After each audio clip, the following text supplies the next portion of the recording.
Wednesday was quite a day for the Chicago Bears in multiple different ways. And one thing that made significant waves throughout the entire NFL, in part because there was a tweet that maybe overstated the situation a little bit, but let's just hear it for ourselves, Christopher. Justin Fields, normal Wednesday midweek press conference, he was asked this question as it relates to the Bears' loss to the Buccaneers on Sunday, and Justin Fields not playing very well in that game. What didn't you like about your performance from week 2? Here's his answer.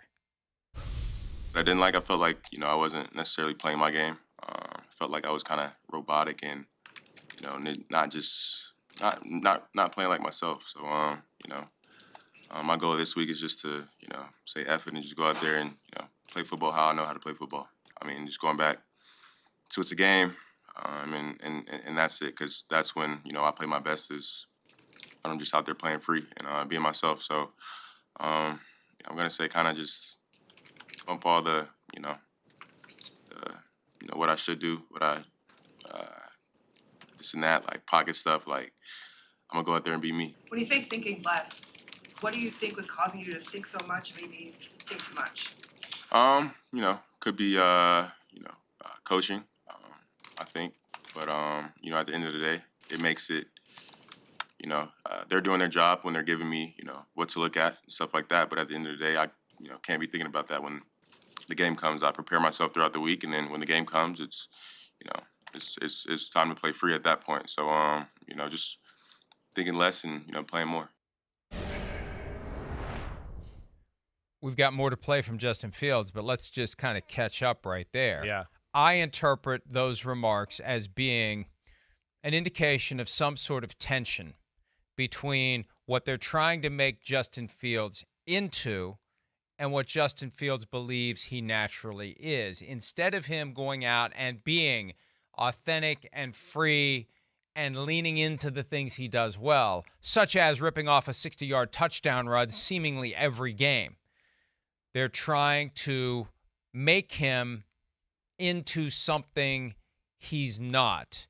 Now, there's more to play from him, Chris, but that was my first reaction. What was your thought when you heard that first piece? Yeah, well, I think, first off, like, to go to the coaching thing and say that there, right, that's just, it's a dangerous comment.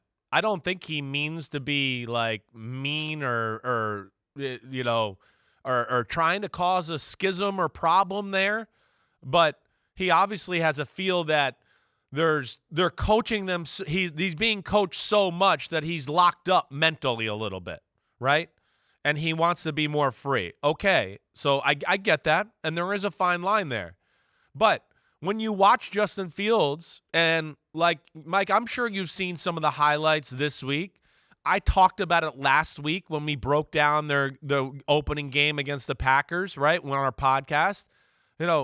It looks like he's playing free. I don't know what else to say. There's people open all over the football field. They're open everywhere. I mean, in the game last week against the Buccaneers, I mean, everybody on TV is making excuses and blaming everybody except the guy who's in charge of pulling the trigger. So that's where I'm a little like, I don't know if I can totally buy into what he's saying there. Right? I mean, again, you look on social media, you watch any other sports channels on TV, they're showing you plays where you go, damn, it was a 2-minute segment, and you just showed me 4 replays where he should be 4 for 4 for 190 yards. And that can't be because of overcoaching. It's like there's a guy running straight open down the middle of the field. So that's where I don't love that comment. Now, because it feels like you're placing blame there a little bit. But, Mike, when you talk to people around the NFL, everybody feels like he's playing free and he's not really taking the coaching. People who play him, they go, he's just looking to run, and that's all he's going to do. And that's why he misses wide open receivers down the field, Mike. You watch it, he doesn't see down the field because he's always looking to run. His eyes are always down. They're never up like this when he's moving in the pocket or stepping in the pocket. And he's leaving lots of points and yards on the field for their football team. So that's where, I don't know if I can totally buy into those comments there. I understand he's frustrated, but to throw out the coaching thing, that's, of course, going to cause a little bit of a reaction from the media and everybody when you say that. Well, and that led to an eventual cleanup on aisle 5 that we'll get to momentarily. I think that one of the practical realities, though, if he's resisting, if he wants to do things a certain way, and he's hearing these voices tell him to do something else, I assume it doesn't take much to just throw you off when you're back there. And you're hearing in your head what they want you to do, and you know what you want to do, and you're resolving that conflict one snap at a time.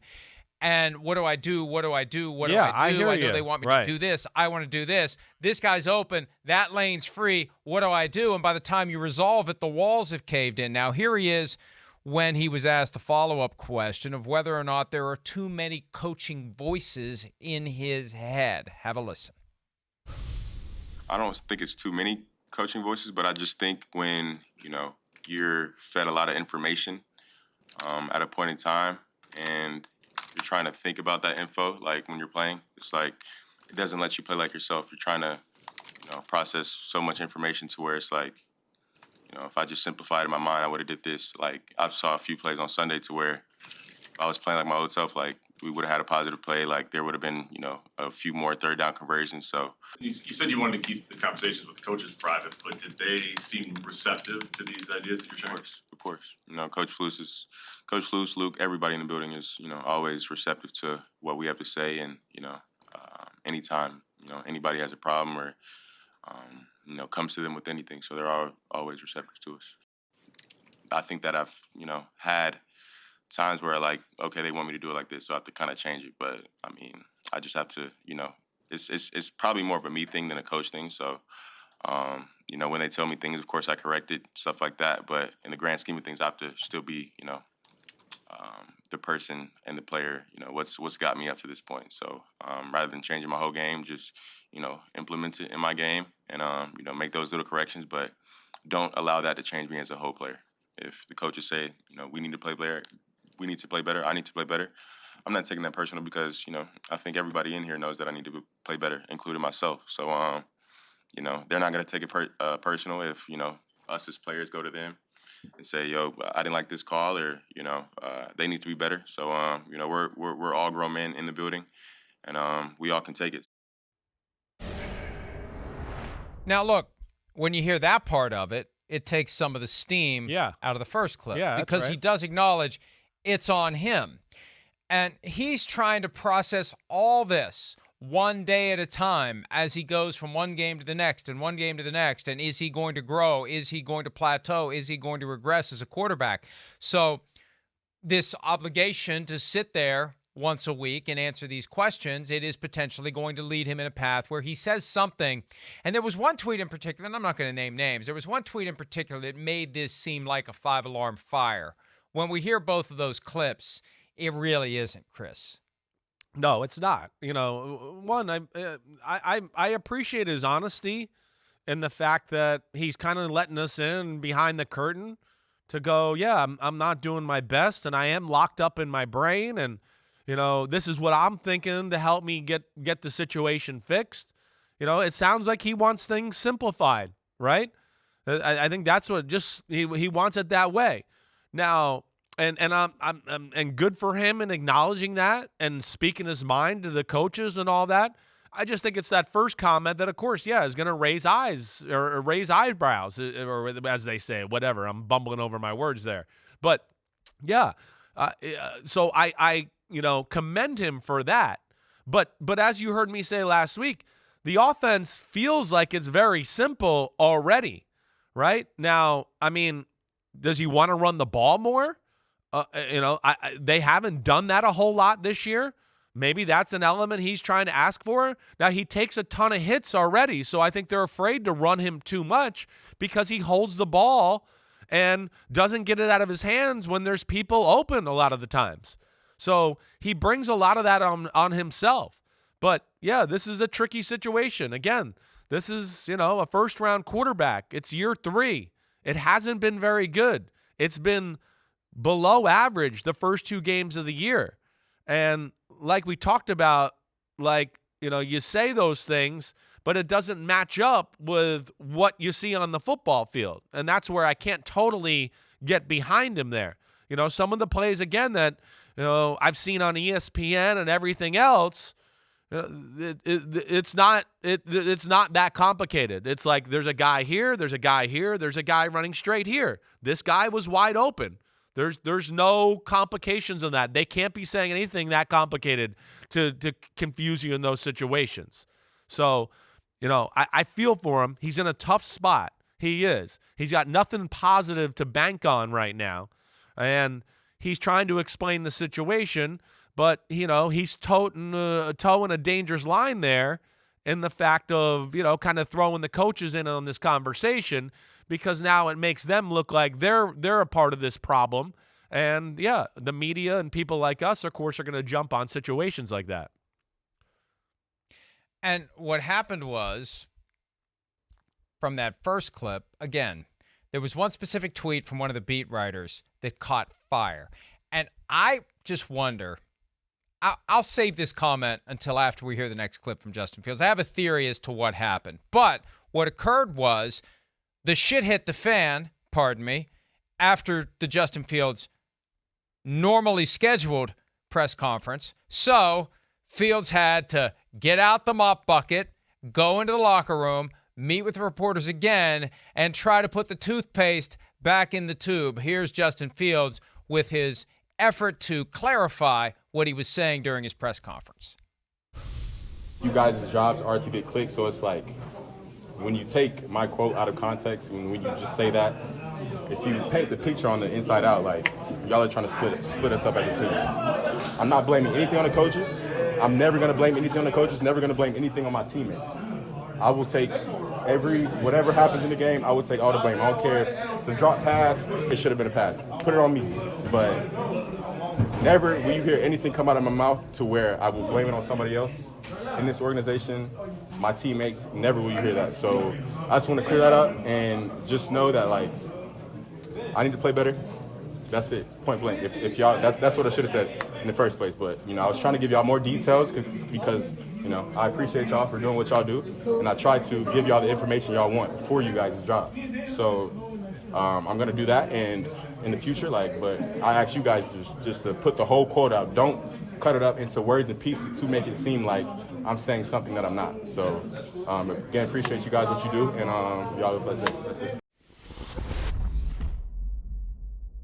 Now, Chris, look, I usually bristle at the taken out of context line. And Peyton Manning said in the Week 1 Manning cast, he used that phrase, and he said, I don't think anybody knows what that means. When someone says taken out of context, that's just the usual reaction when somebody says something that someone else shines a spotlight on that isn't all that favorable.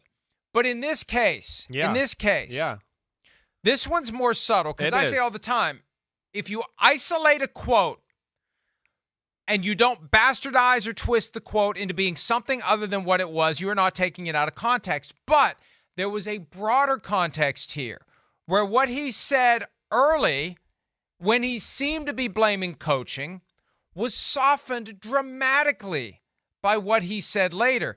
That is what he's complaining about. Yeah. And that all traces to the tweet that I saw where one of the beat writers emphasizes the idea, and I'm looking for it now, that he was blaming coaching. Here it is. Justin Fields acknowledged he's been playing too robotic, then bit the pin off the grenade and rolled it into the building with his explanation for why he believes it is this way. Quote, coaching, and quote, wow. Yeah. That's from a beat writer. Here's my theory. And I'm sorry to hog the mic here, but I want to get this out there. Go ahead. Because I think this is what's going on. I feel like the people who are actually boots on the ground covering the teams are trying to keep up with these stupid-ass bot accounts that we don't know who these people are. They're just initials. They're eggs on Twitter. And they are either buying followers or buying likes, and people listen to this. Whatever it is, WTF football, JPT football, and they pop up, and I don't follow them, and they like pop Dub up into my feed all the Kleiman, time. those people, you mean? They pop they pop up into, at least we know who he is, and he actually has a writing job now. But they pop up into my feed, and I don't follow them. So what happened? They're trying to keep up with them because their style is to sensationalize, and they don't care that it's not accurate. They just want to sensationalize. Yeah. So now we're seeing the beat writers trying to when in Rome, and the guy that posted that tweet yesterday unfairly sensationalized what Justin Fields said, and I think at some level he's trying to keep up with the bot accounts that are grossly and deliberately and intentionally twisting and warping and sensationalizing everything. Agreed. And it's a threat to the people who are actually out there doing the work. Yeah, no, agreed. You know, that's too harsh. It really is. You know, pull the pin on the grenade. Like, get out of here. That's not what that sounded like. Again, it's not. And I'll echo the sentiment again. I appreciate that he was open. He was trying. He's a good guy, Justin Fields.